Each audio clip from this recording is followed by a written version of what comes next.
지난 이야기, 기나긴 고려의 대몽항전기.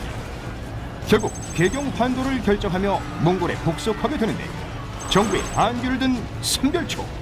삼별초가 가면 갈수록 최강의 최정의 전투부대가 됩니다. 이렇게 되니까 덜커덕 삼별초에 대한 해산령을 내려요. 그렇기 때문에 강화도에서 일단 탈출을 해요. 배만 탈출하는 그 배만 한 1000척이 넘었다고 얘기하네요.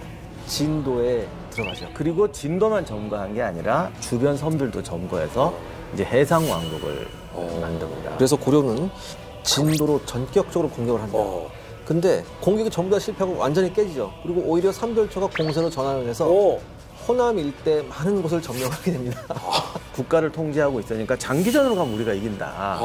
간단히 말하면 제2의 삼별초를 다시 만들면 되지 않냐. 어차피 쟤네는 못 넘어오니까. 그렇죠. 그러면 다만 시간이 좀 필요하다. 착실하게 해군력을 켜서 약 100척의 함선을 준비합니다. 그리고 이 당시에 삼별초는 지속적으로 손실이 있었죠. 그렇기 때문에 이때는 함선이 30척밖에 남지가 않아요. 삼별초가 즐겨 쓰는 방식이 있습니다. 적 사령선을 먼저 치는 이 방법을 쓰죠. 그래서 아니나 다를까 이제 김방경의 사령선을 포위하게 되고요. 김방경이 진도 쪽으로 흘러가는 이 배가. 적진의 입속으로. 그렇죠. 그때 그 양동무라고 배를 타고 김방경을 구하러 옵니다. 역시 이분도 이쪽 출신이라 네. 물길을 아는 거지. 배를 몰고 들어와서 김방경을 구출해서 돌아갑니다. 영웅 연합군대 삼별초 마지막 이야기. 아니, 결국 김방경은 간신히 이제 나와서 살게 됐지만 근데 전투는 또 패배한 거잖아요. 그 이후에 김방경은 어떻게 되는 거예요? 또 압송당하나? 사실 이게 패배긴 하지만 패배 같지 않은 패배였죠. 김방경이 구출되는 여러 가지 과정, 좌초되는 과정부터 구출되는 여러 가지 과정이 진짜 드라마틱하지 않습니까? 이 과정에서 김방경의 어떤 리더십이 부각되는. 왜냐하면 그때 김방경하고 같이 살아나왔던 병사들이 어떤 걸 느꼈겠어요? 아, 우리 리더는 끝까지 우리를 버리지 않는다고 느꼈겠죠. 그래서 이 사람이 비록 패배는 했지만 어떻게 보면 승리와도 같은 그런 결과를 얻었고요. 졌지만 지지 않은. 그렇죠. 네. 그다음에 이 김방경이 또 강력하게 주장을 합니다. 우리가 이렇게 무턱대고 들어갈 게 아니라 어느 정도 수군의 역량을 키워서 싸워야 된다. 그러니까 같이 싸우고 있던 몽골군도 그걸 인정을 합니다. 그러면서 몽골군이 전격적으로 지휘관을 교체해요. 아해가 경질되고요. 바로 이제 훈도라는 새로운 지휘관이어서 이제 김방경의 주장을 뒷받침하게 되죠. 반면에 삼별초는 완벽하게 승리를 잡을 수 있었던 기회를 놓친 거잖아요. 기자님 표현식을 하는 마지막 카드가 남았습니다. 나 깜짝 놀랐어요. 나 임세환인 줄 알았어요, 지금. 비슷했어요? 깜짝 놀랐어요. 내가 너무 친하게 지낸다. 그래서 그 마지막 카드가 일본에 보내는 거예요. 일본을 동맹으로 끌어들이고 삼별초가. 삼별초가 일본을 그렇죠. 자신의 동맹으로. 그렇죠. 근데 거기에 결정적인 건수가 있잖아요. 쿠빌라이가 고려랑 동맹을 맺은 거는 가장 중요한 이유 중에 하나가 일본 침공이었거든요.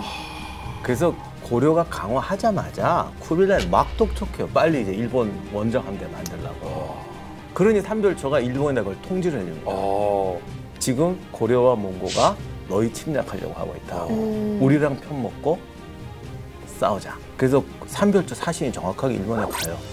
그리고 여기서 재미난 게 자기네 삼별초가 왕을 세웠잖아요. 이걸 황제로 칭을 해요. 진도 황제라고는 안 했겠지. 그러니까 고려국이라고 했겠죠. 고려국 황제가 이제 정보를 준다. 그 정보를 주는 조건으로 진짜 같이 싸우자. 근데 뭐 그렇게 충분히 생각할 수 있죠. 그렇죠. 지금 일본도 지금 뒤집어질 정도죠. 몽고하고 고려가 같이 쳐들어온다 그러면. 그래서 그 사신을 보내서 일본 측에서도 이제 충격을 받아갖고 이제 받아서 그러니까 막부에 보고를 했는데 그 왔다 갔다 하는 사이에 이제 일이 생겨버려고 더 이상 진척이 안 되는데 한 일본에 보내고 그리고는 하나 또 중요한 걸 아는 게 역시 고려군하고 몽고군이 사이가 안 좋구나. 김방경이 뭐 잡혀갔다고 이런 게 있으니까 이럴 때 흔히 쓰는 거 있잖아요. 저쪽하고만 얘기하고 너희랑 얘기 안 해. 한쪽으로만 하는데 그 한쪽이 어디냐면 고려가 아니고 몽고예요. 몽고하고만 얘기를 한다고. 네, 우린 왼수라고.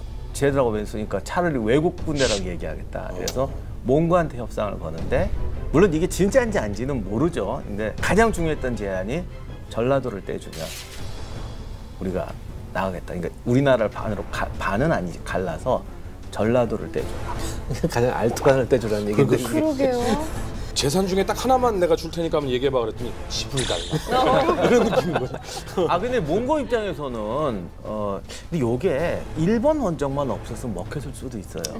왜냐하면 그 당시 몽고는 고려가 되게 강하다고 생각하고 그렇죠. 있잖아요. 30년을 버틴 나라고.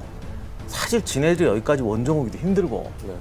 그러면 삼별쪽 항복하는데 전라도를 떼달라고 그러면 둘이 견제를 가져. 그렇죠. 그냥 고려를 분열시켜서 지배하기 때문에 보통 때 같으면 이게 먹혔을 거예요. 그런데 지금 몽고의 꿈은 일본에 가는 거니까 고려를 통일시켜야 되는 거예요. 더욱이 호남을 빼줘라. 군량은 어디서 뽑게. 그러니까 절대 안 돼요. 아니 근데 그럼 이렇게 삼별초가 협상 노력을 하고 있는 동안에 정부군은 뭐 하고 있는 거예요? 가만히 있지 않았습니다. 총 공격을 준비하죠. 그러니까 김방경의 그 주장대로 상당한 역량을 강화했고요. 그 D-Day가 1971년 5월로 D-Day가 잡혔어요. 공격 일자가 잡히고 그동안에 함선을 260척 정도 준비합니다. 그 고려사 자료에 따르면 이 전기에 참여한 공격하는 배가 100척이 넘었다고 합니다. 그다음에 병력 증강 역시 아주 크게 증강합니다. 현지에서 한 6천의 새로운 병력을 추가 증발을 하고 그중에서 300명 정도가 새로운 수군으로 편입이 됩니다. 이제는 고려군도 어느 정도 만반의 준비를 갖추고 있었습니다. 아니 근데 고려가 상당히 오랫동안 사실 몽고와 싸우게 되고 그 민초들은 너무나도 고통을 많이 겪고 뭐 이런 상황이었잖아요. 그런데 이렇게 짜내고 짜낸 다음에 또 추가적인 증원을 할 수 있었던 이게 좀 여력이 있었나요? 그러니까 우리나라가 뭐 고려가 조선에 비해서는 좀 봉건적이라고 하지만 어쨌든 다른 나라에 비해서는 늘 중앙집권제가 앞서고 그리고 이제 우리가 지금 얘기하니까 고통을 받는다 하지만 정말로 그렇게 백성들을 두드려 패기만 했으면 반란이 나거나 어떻게 했겠죠. 고려가 유지됐다는 건 어쨌든 그만한 또 역할도 했다는 것이고 또 한국 사람들이 어떤 국가적인 단합은 옛날부터 잘하긴 잘해요. 그러니까 또 이런 상황에서 빨리 복구가 돼서 정부에 많이 호응을 했던 것 같아요. 그리고 몽고도 이때는 이제 징기스칸 시절의 몽고군은 아니죠. 많이 세련돼가지고 정말 우리가 옛날에 했던 그런 정말 그런 무지막지한 사람들이 아니라 이렇게 통치도 할 줄 알고 이런 사람도 있습니다.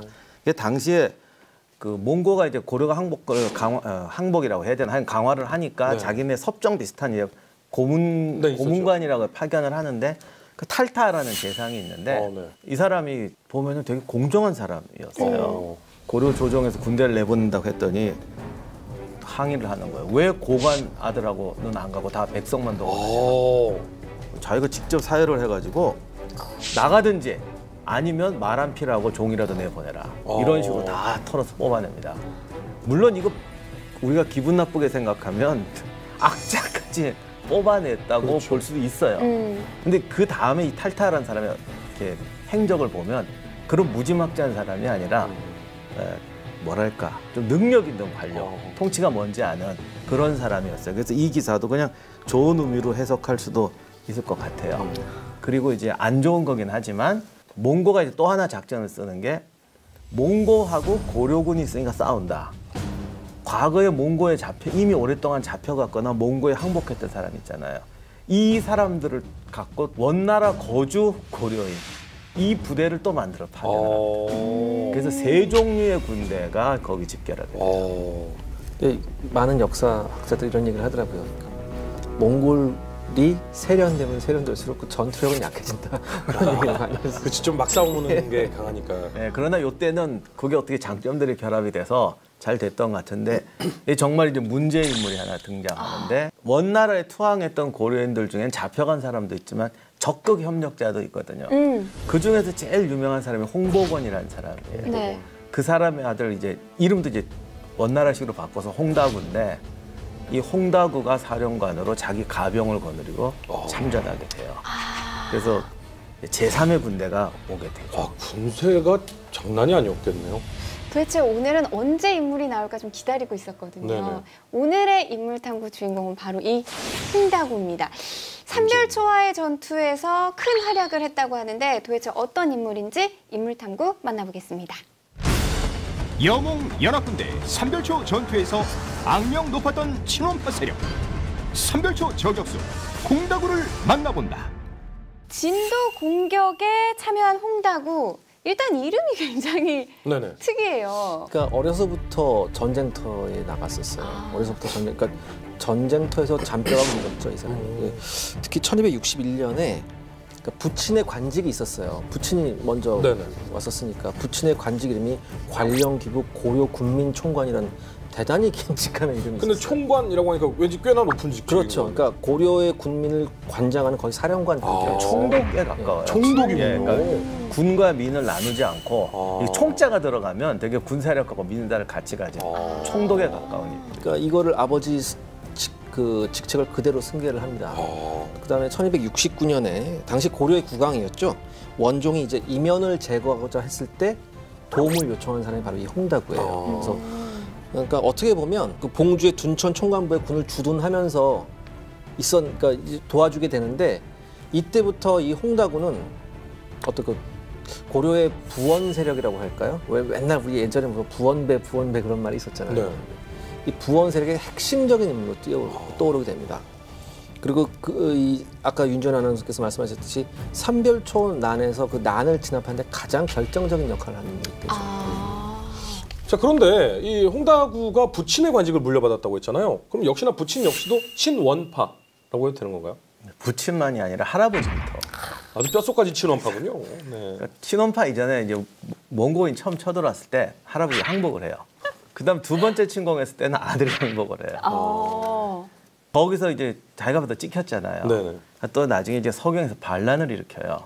이게 필연보의 난이라는 건데 이때 이제 최희가 야별초를 보내서 진압을 하니까 필연보는 잡혀서 죽고 아버지였던 홍보건은 원나라로 망명을 합니다. 이게 지금 고려하고 원하고 처음 붙었을 때잖아요. 네네. 너무 마음에 들잖아요. 원나라 입장에서. 그렇죠. 보면. 그래서 그다음부터 원나라가 중용을 해요. 그래서 아까 기자님 말씀하신 무시무시한 관직들을 계속 그러니까 가장 신뢰받는 그러니까 원나라 조정에서 가장 신뢰받는 고려인이 되죠.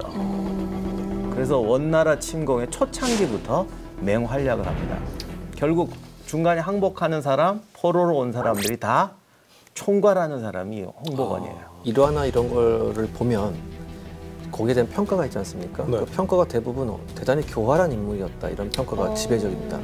예를 들어서 이제 자기의 이익 같은 걸 챙길 때는 아주 적극적으로 챙기면서 또한 라이벌이 성장하는 걸 절대 놔주지 않습니다. 라이벌은 초장에 자르자.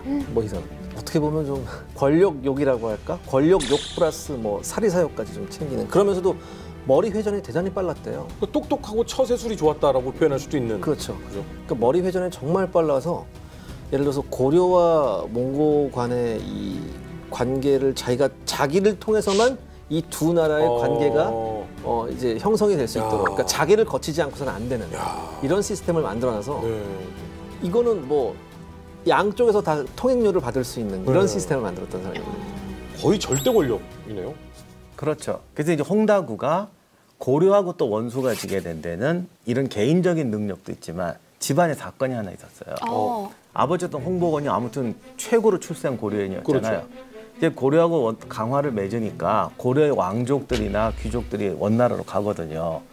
근데 고려의 왕족도 갔어요. 왕준이라는 사람이 갔는데 왕족이니까 제일 좋은 집에 머물게 해야 될 거 아니에요. 그렇죠. 그러니까 홍보건 집에 머물렀어요. 거기서 무슨 일이 있었는지 모르겠는데 처음엔 사이가 좋았대. 네. 그러다가 이제 뭐 이렇게 자주 하여간 틀어져 가지고 뭐 이렇게 왕준이 비방을 했더니 홍보건이 이제 화가 난 거죠. 찾아가서 우리가 잘 쓰는 말 있잖아요. 개도 주인은 물지 않는다. 이 말을 해버린 거야. 그런데 왕족한테요? 왕족이 끝났으면 또 괜찮은데 당시 고려 왕족하고 몽고 왕족하고 결혼을 했잖아요. 맞죠. 부인이 몽고의 왕족이라고요. 아이고야. 귀족이거나 왕족이었어요. 그러니 나 딱 불러가지고 네가 우리 남편 보고 개라고 그랬다며. 나는 뭐냐. 개랑 사는 나는 뭐냐. 이렇게 무서운 말을 한마디 딱 남기고 내가 황제한테 얘기하겠다고 갑니다. 홍보건이 쫓아가면서 길에서 계속 울면서 살려달라고 잘못했다고 그러는데 이 부인이 무서운 분이더군요. 그냥 왕궁으로 쭈르르 가서 황제한테 찔러요. 그래서 어떻게 돼요? 살 수가 없죠 이렇게 되면. 왜냐하면 이건 정치적으로 용서해 줄 수가 없어요. 이렇게 그렇죠. 되면. 왕족을 능멸한 죄잖아요. 그렇죠. 그래서 홍복원이 죽어요. 아니 거기서 홍복원이 죽는다라는 건 홍다구도 이제 왕족 능멸 집안의 그렇죠. 자식인 거잖아요. 형제들은 다 유배를 가요. 중국에서 한번 유배 가면 상당히 멀리 갑니다. 가는 동안 늙어서 돌아가시는 분도 있더라고. 그러니까 우리 저기 예전에 소설 수호지 같은 거 보면 유배 가다가 많이 죽잖아요. 중간에. 그 진짜 그런 걸 저도 봤어요. 유배 가서 풀렸는데 돌아오다가 병들어 죽고 그런 경우 진짜 있어요. 근데 아무튼 정치잖아요. 그렇죠. 홍복원을 죽였지만 이제 고려하고 이제 관계가 이제 계속 치열해지니까 아무래도 필요한 거예요. 그래서 나중에 홍다구를 불러서 황제가 또 네 아버지가 죽은 건 억울하게 죽은 거다.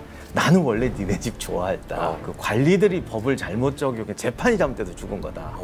내가 옛날부터 네 생각하고 있었다. 아버지의 관직을 전부 돌려줄 테니까 돌아가서 고려에 가서 나를 위해 일해라. 이런 식으로 하고 보냅니다. 진심인 거예요? 정치인의 말에 진심이 어딨어요.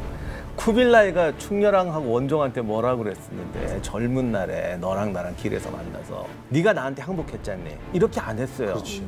왜냐하면 자기가 지금 일본 원정을 해야 되기 때문에 고려한테 적극적이고 자발적인 협력이 필요하거든요. 그래서 충렬왕 아버지 원종한테 나중에 보낸 국서에 이렇게는 안 써있지만 우리 평소에 하는 말처럼 하면 나 그때 너 친구 삼아서 너 그때 마음에 들어서 내가 너를 정치적으로 한 게 아니라 그때 나 그 길거리에서 너 만났을 때 일 지금도 기억하고 있다. 그때 너 나한테 뭐라고 그랬냐. 나 너의 영원히 보호해주고 이러기로 했다. 너 그때 멋진 놈 같더니 요즘 와서 왜 이러냐. 이렇게 보내요. 근데 영화나 이런 데 봐도요. 보통은 이제 우리가 그냥 역사로만 생각을 하면 뭐 칸이 된 사람이 다른 지역을 점령을 하면서 한마디로 전쟁에서 승리를 하잖아요. 근데 어느 지역에 누구와 친구가 되었다. 이렇게 표현을 하더라고요. 정작 상대방은 그랬나? 친구인데 왜 우리 아버지를 죽였지? 이렇게 됩니다. 아무튼 무섭다. 그래 놓고는 홍다구를 불러서 권력을 주고 이제 고려로 들여보냅니다. 그러니까 홍다구가 개인적으로도 탁월한 음모가예요. 거기다 고려에 별 애정이 없어요. 그렇죠. 어떻게 보면 좀 과장일 수도 있는데 거의 고려 왕까지 욕심내지 않았나 하는 일화도 하나 있습니다. 아니, 왕족한테 개도 주인을 안 문다라고 표현할 정도면. 예, 그래서 홍다구가 개경에서 무슨 노비들이 한번 분노해서 어떤 원수급의 그 몽고 관리를 죽이려고 한번 한 적이 있어요. 음모가 발각이 되니까 요 찬스 이거 고려왕이 내통한 거다. 그래서 고려왕을 제거하자라고 이제 하는데 단독으로 할 수 없으니까 같이 있는 몽고군의 도움을 받아야 되잖아요. 이렇게 내가 고려 개경을 함락하자라고 했더니 몽고 관원이 거부를 해요. 끝까지. 그런데 이거는 지가 단독으로 하기는 좀 무섭지. 그렇지. 예, 그래서 못했다는 이야기도 있습니다. 근데 아마 그거는 거의 자기가 왕이나 그렇죠. 뭐 거의 최충원급이 되려고 했던 게 아닌가. 아버지의 못다이 놓은 꿈을. 그런 음모까지 날 정도로. 근데 왜 아까 홍다구도 친업하지만 홍다구의 아버지 아버지도. 홍복원도 친업하고 그 할아버지도 친업하다라고 했는데 오히려 형제들은 조금 다른 의견이었었다면서요. 그래요? 동생은 조금 달랐다고 하네요. 동생은 이제 홍군상이라는 사람인데 항상 고려를 도우려고 했었대요. 특히 이제 고려의 이제 왕주는 좀 원망하고 미워하지만 그렇다고 해서 내가 나라를 배반할 수 없다. 뭐 이런 얘기를 했었대요. 또 다른 형제 홍음삼의 이제 삼자 세 번째 아들인 홍바투르. 바투르라고 하면 전형적인 이제 몽골식 이름이죠. 이 홍바투르도 이제 고려로 파견됐어요. 근데 이 사람의 직책이 뭐였냐면 일본 원정을 위해서 함선을 만드는 역할이었어요. 그걸 감독하는 직책이었는데 이 백성을 괴롭히는 직책을 맡아서 정말 괴롭다 이런 얘기를 좀 했다고 하네요. 그러니까 나무를 베어와라, 가운조를 해라라고 이제 약간 노예처럼 부리는 역할을. 더군다나 홍군상 같은 경우에는 이제 일본 원정이 실패하니까 재차 또 일본 원정을 준비할 수 있잖아요. 이거를 중지시켰다고 하더라고요. 그래서 고려는 이제 홍군상을 뭐 최고의 1등 공신으로 이렇게 했다. 뭐 그런 얘기도 있습니다. 그 조선 초기에도 중국에 이 원나라 이것 때문에 나중에 계속 가니까 고려 사람들이 출세한 그 환관들이 있어요. 그럼 조선에 사신으로 오는 건 이 조선 환관들이 오거든요. 대부분 명나라 관료보다 더 못되게 굴어요. 더 잘하니까. 근데 그때도 보면 세 종류가 있는데 그래도 내 조국이다 해서 어떻게든 막아주고 도와주려는 관료가 있고 진심으로 도와주는 건지 모르지만 그런 거 있잖아. 여기도 베풀고 자기 거 챙길 거 네, 챙기고. 자기 챙길 거 챙기고 이런 사람이 있고 미친 듯이 더 악질적으로 챙겨가는 항상 세 종류가 있었다고 그러더라고요. 자, 이제 어찌됐든 본격적인 이야기는 전투입니다. 삼별초는 이제 풍전등화네요. 그러니까 정부군이 공격군을 3군으로 편성을 합니다. 이제 중앙군, 좌군, 우군 이렇게 편성을 하는데요. 이제 아까 이제 새로운 스타로 떠올랐던 김방겸이 네. 이제 중앙군의 수장님. 직책을 맡습니다. 이제 그래서 이제 정면으로 이제 벽파진으로 뚫고 들어가죠. 그다음에 대장군 김석과 만호 고을마가 이제 우군 즉 동쪽으로 가게 되고요. 지금까지 우리가 말했던 홍다구가 인솔하는 좌군이 벽파진 동남쪽 이제 우리가 잘 아는 노르목으로 가게 됩니다. 그렇게 해서 이제 3군이 전면적인 공격을 하게 되죠. 근데 벽파진은 화면에서도 봤었지만 정말 이렇게 둘러싸여서 협공당하기 너무 좋은 위치잖아요. 사실은 요새죠. 근데 이것도 가만히 보면 김방겸과 헌도 그러니까 여몽 연합군의 사령관 주력은 정면 공격을 하고 네. 이제 고려군 만호와 홍다구 군대가 좌우로 파고 들어가는 거죠. 네. 그 진도의 전설에는 뭐 고을마가 물속으로 헤엄쳐 들어와서 뭐 유리처럼 성문을 열었다 뭐 이런 얘기도 있다는데 주력군이 정면에 고착시키고 전형적인 전술이잖아요. 네네. 다른 부대가 좌우로 가서 이 좌우 부대가 굉장히 맹활약을 하는데 문제는 이 바람에 홍다구한테 잡힌 관원과 포로들의 문제예요. 구해줄 마음이 없잖아요, 이 사람은. 고려인이 아니라니까요. 여기서 지금 문제가 포로들을 되찾아와야 되는데 거기 삼별초도 있지만은 삼별초인데 잡혀간 가족들, 부인들, 딸들도 있잖아요. 이 사람들을 되찾아야 되는데 고려군이 잡으면 고려 포로예요. 몽고는 원래 약탈로 단련된 군대 아니에요. 몽고군이 잡으면 몽고군 포로예요. 이러니까 누구한테 포로가 되느냐에 따라서 이 운명이 바뀌어요.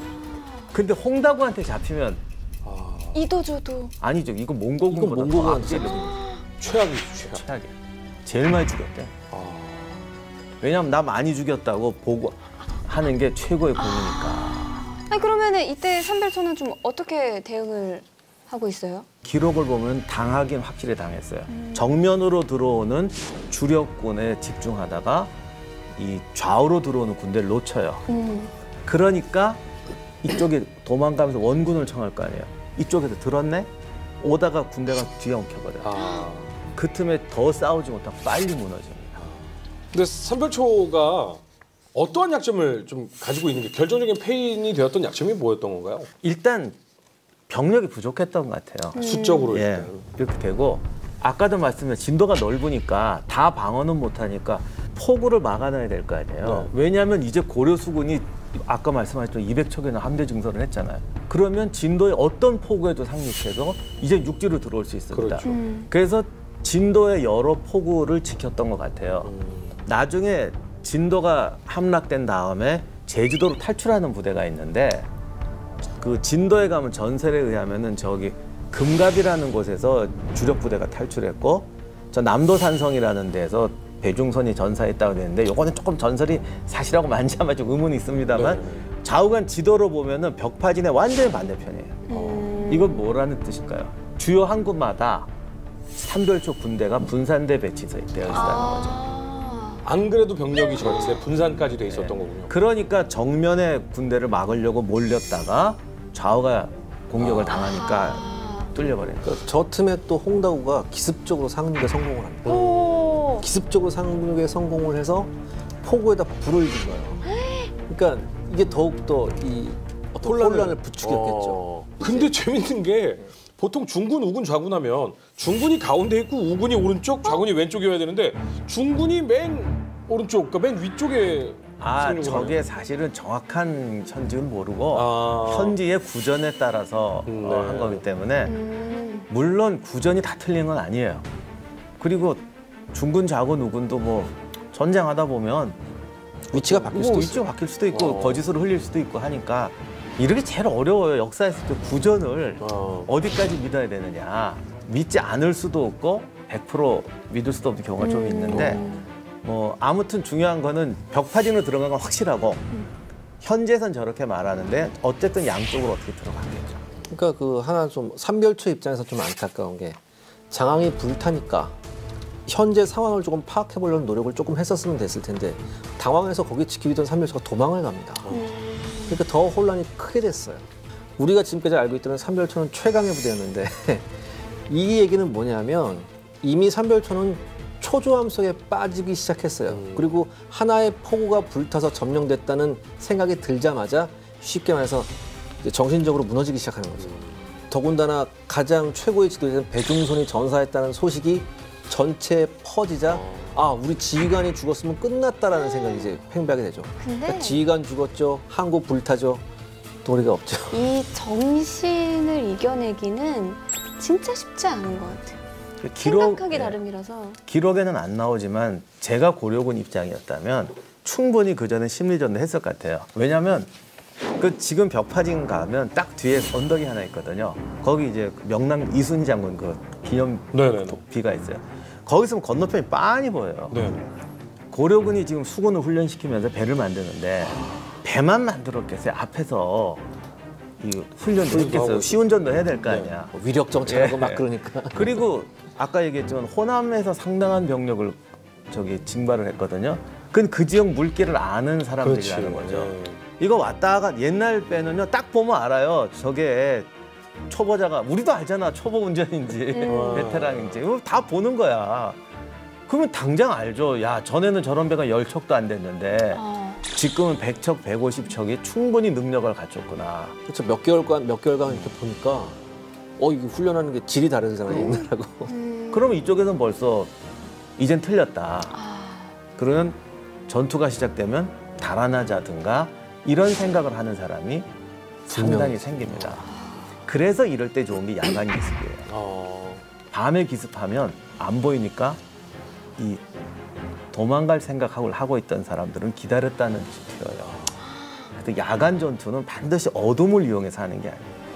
훈련이 안 된 군대일수록 야간 전투가 벌어지면 안 보이니까 튀어요. 용감한 사람도 안 보이고 내 옆에 있는 쟤를 믿을 수 없는데 싶은데 불러봐도 대답 없으면 튀어요.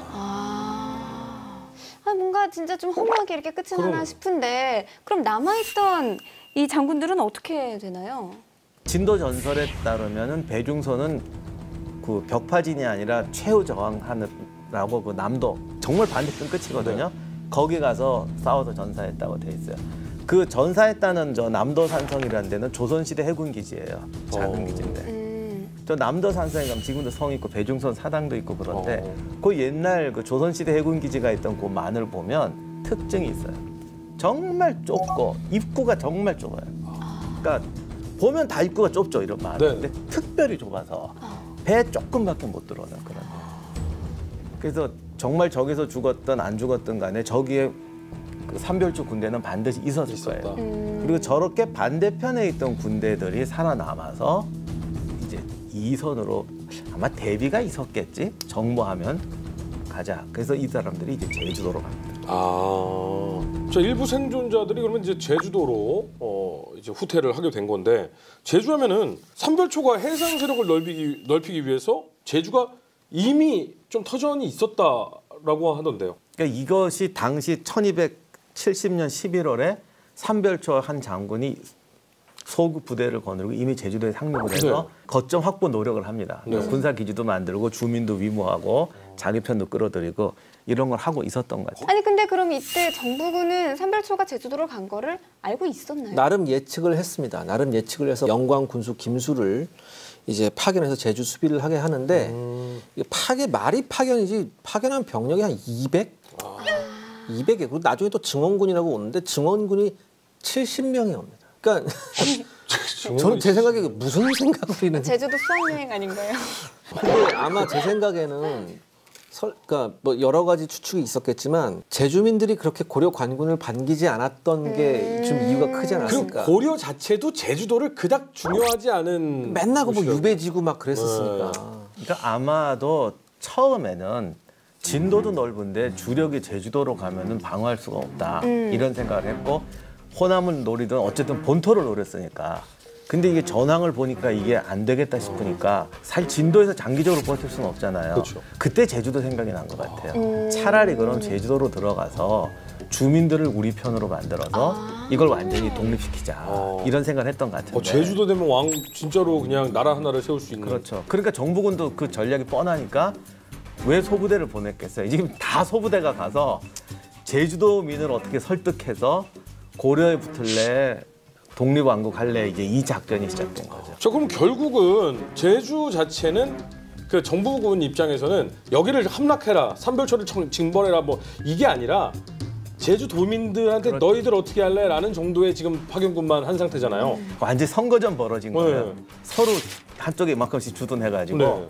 우리 편이 되라. 이런 식으로. 그러면 사실 어느 정도 이미 진지구축을 하고 어느 정도는 제주도민들하고도 이미 지내왔던 삼별초가 수적으로도 더 많고 뭐 전략적으로도 더 위에 있다라는 생각이 좀 드는데 그러면 나머지 이 정부군은 활약을 하기가 좀 쉽지 않았을 것 같은데요.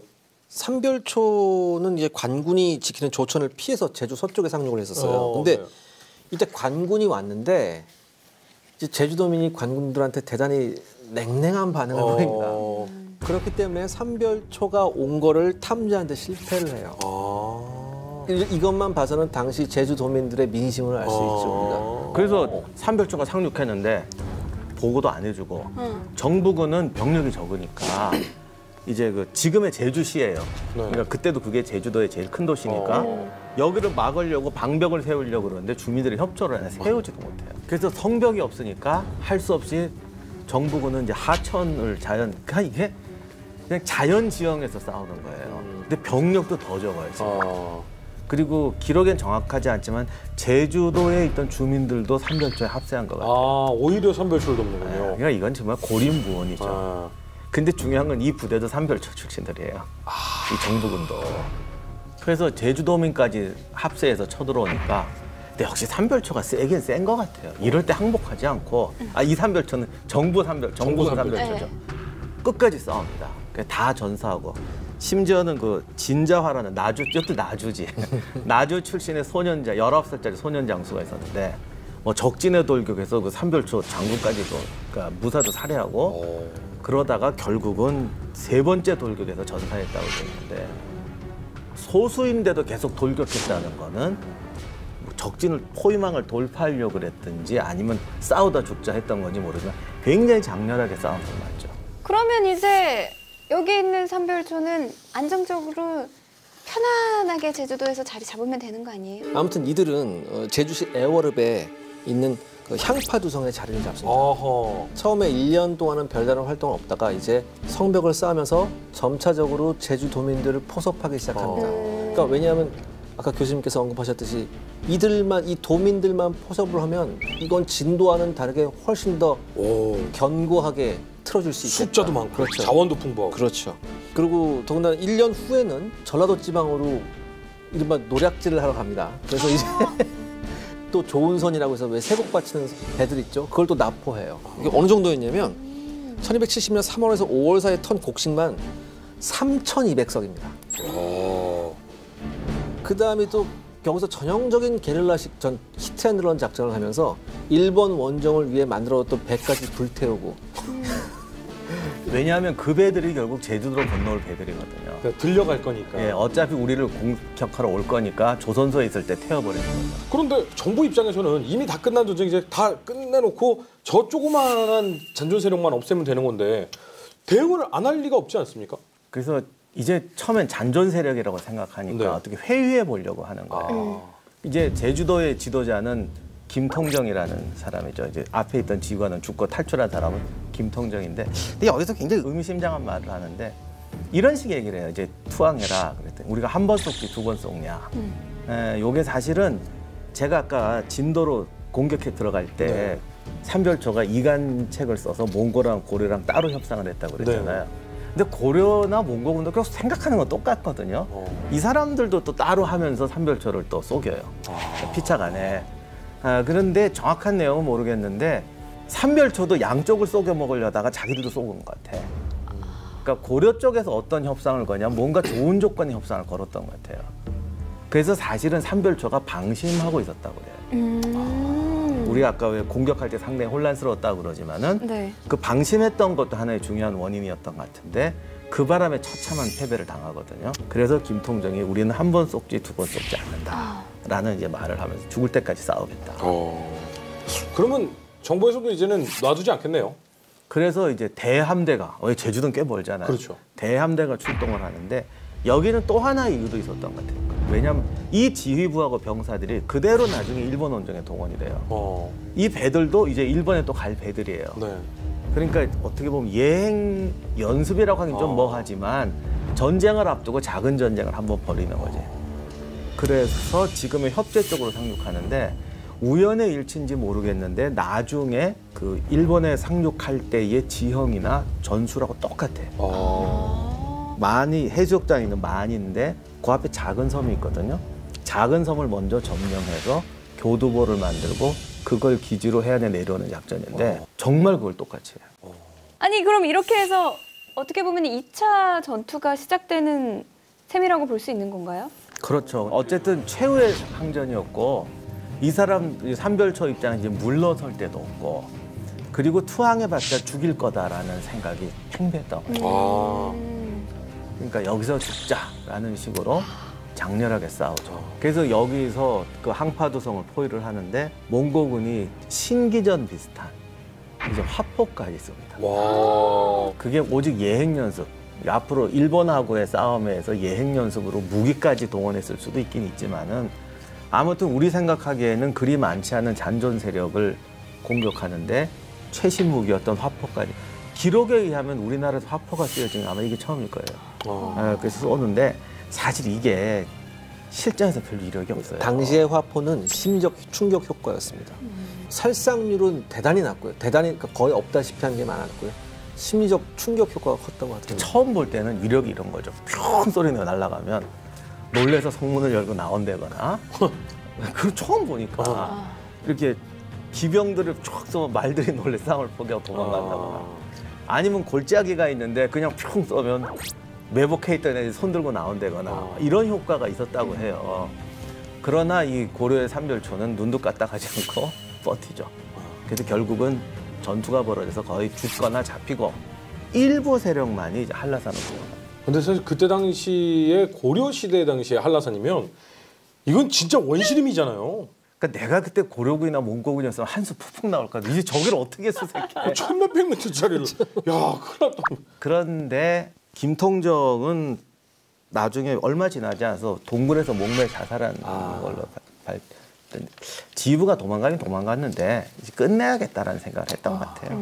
다만 여기서도 이제 김반경은 1,300명 정도를 이제 포로로 잡았는데 주모 작급 6명하고 직계 가족까지 해서 한 40명 정도만 사형을 시켰다. 그러니까 이게 뭐 이게 어울리는 단어일지 모르겠습니다만 의외로 너그러웠네요. 옛날에는 이 반역은 절대 안 살려주는 게 불문율인데 네. 이 정도로 끝냈다는 건 굉장히 정말 그 자비로운 거죠. 그런데 이제 홍다우가 여기 있잖아요. 홍다구가 같이 왔구나. 이 아저씨는 잡은 족족 다 죽여요. 못 진도 함락할 때도 삼별초에 납치돼서 억지로 왕이 됐던 왕원이라는 사람 있잖아요. 고려 왕실에도 그 사람을 당시 판단은 저기 잡혀간 거지 이건 주동이 아니다. 그래서 살리려고 했대요. 더욱이 왕원의 형제는 당시 원나라에 있었거든요. 네네. 자기 아들들, 그러니까 왕원의 조카들을 일부러 사령과 둘이나 보내서 네네. 꼭 구해와라 라고 특명을 내려서 보냈는데 홍다구군이 먼저 잡아버린 거예요. 어떡해. 그리고 잡는 것보다 죽인 게 자기 공이 크잖아요. 왜냐하면 잡았더니 나 억울합니다. 그럼 이건 구출 공로밖에 안 되고 죽이면 삼별초에 적국의 왕을 죽이게 돼요. 그래서 왕원을 죽여버려요. 근데 이렇게 항상 전쟁이 일어나고 나면은 포로들이 남잖아요. 이렇게 기나긴 몽골전을 통해서 몽골에게 잡힌 포로들도 많을 것 같은데. 정말 많았습니다. 가장 가슴 아픈 대목입니다. 그나마 이제 고려군에 잡히거나 했던 사람들은 어떤 그 목숨을 부지할 수 있었고 뭐 가게를 부지할 수도 있는 경우가 있었는데 몽골군에 그러니까 이 유목민족이 항상 그거잖아요. 약탈하거나 그러니까 전쟁 중에 잡은 포로는 전부 다 노예잖아요. 무조건 그렇죠. 노예잖아요. 또 내 개인적인 소유물이 돼버린단 말이에요. 그래서 생사열탈권을 자기가 갖고 있기 때문에 살아도 노예, 죽으면 그냥 죽는 거고요. 정말 많은 숫자가 몽골군의 포로가 돼서 노예로 끌려가요. 그다음에 홍다오 같은 경우는 아까 말씀하셨듯이 전부 다 죽여버렸고 이들이 뭐 나중에 뭐 돌아오거나 도망치거나 하는데 돌아와서도 이들은 가족들에게도 또 버림을 한 번 더 받는 신세가 돼요. 왜요? 관료들이 나간 날 삼별초가 반란을 일으켜서 부인과 딸들 납치해 갔다고 그랬잖아요. 그랬더니 뭐 부인하고 딸이 잡혀갔으니 막 통곡을 했대요. 그리고 진도가 함락되는 게 1년 정도예요. 그새 다 세장가를 들었다고 그러더라고. 남자들은 왜 그래요? 뭐 난 아니에요? 난 아니야. 여기 한 명 대답 못했다. 네? 그래서 돌아온 게 딸들은 또 받아줬는데 부인은 다 내쳤다는 거예요. 근데 딸도 결혼한 딸들이 있을 거 아니에요. 그렇죠. 그러면 또 사위한테 내침 당하는 거겠죠. 그리고 또 안타까운 게 결국 몽골의 이 노예가 된 사람들은 예전에 임 소장님께서 말씀을 하신 적이 있지만 가는 길에 절반 이상이 죽는다고 하잖아요. 너무나도 고통스럽고 힘든 여정이 되다 보니까. 근데 아무튼 자기 친인척들을 되찾았는데 안 돌려주니까 그거 일반 백성이 아니라 네네. 고급 관료의 친척들도 있다고요. 그래서 원나라 조정에 이제 고려 재상에 나온 문신들이 정식으로 요청을 해요. 항의를 하는 거죠. 황제가 명령을 내려서 그럼 돌려줘라. 그래서 아까 왜 고려 재상들도 참전해라고 했던 그 원나라 재상급인 탈타라는 사람이 직접, 그러니까 이 사람이 훌륭한 사람이야. 직접 진도까지 가서 황제의 명령에 얘를 다 풀어줘라 그랬어요.